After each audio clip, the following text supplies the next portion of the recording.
Абай облысы Шыңғыс деген таудың бөктерін мекендеген Тобықты руында 1845 жылы 10 тамызда қазақтың ұлы ақыны, композитор, ағартушы, жазушы, философ ұлы Абай Құнанбайұлы дүниеге келді.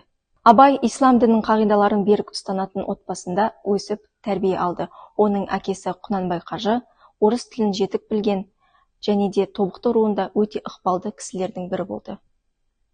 Абай алғашында ауыл молдасынан сауатын ашып, кейінірек Ахмет Риза медресесінде 3 жылдық білімін алды.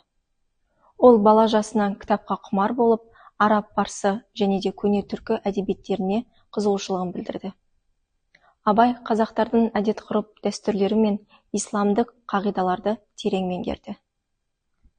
Мектеп қабырғасында оқып жүрген кездерінде ол өзінің алғашқы өлең жолдарын жазды. Абай орыс тілін тамаша меңгерді. Оның ұлы ақын Лермонтовтың қазақ тіліне аударған өлеңдерінен байқай аламыз. Олар теректің сыйы, қанжар, дұға, жалау және тағы басқалары. Абай Пушкиннің Евгений Онегин дастанының көптеген бөліктерін қазақи ұғымда еркін аударды. Абайдың Татьянаның хатының сөзіне шығарған Татьянаның қырдағы әні халық аузында танымал болды. Абайдың көркемдік, гуманистік терең ойлары білінетін шығармасы «Қара сөздері».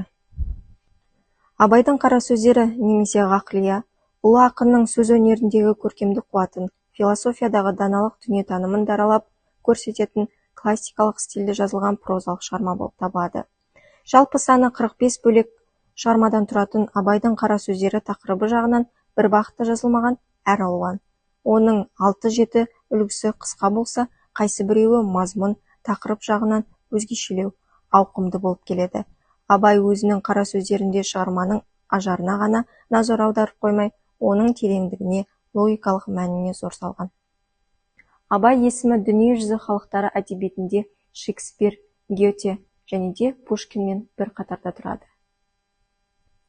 Ақынның мол әдеби мұрасы тек бір халықтың емес, бүкіл әлемдік халықтың рухани қазынасы саналады. Жамбыл облысында Абай есімімен аталатын көптеген ескерткіштер, нысандар және де елді мекендер бар. Ұлы ақынның 150 жылдығы 1995 жылы дүниежүзілік ЮНЕСКО деңгейінде атап өтілсе, 180 жылдық мерейтойы Абай облысы Семей қаласы Абай ауылында тойлануда.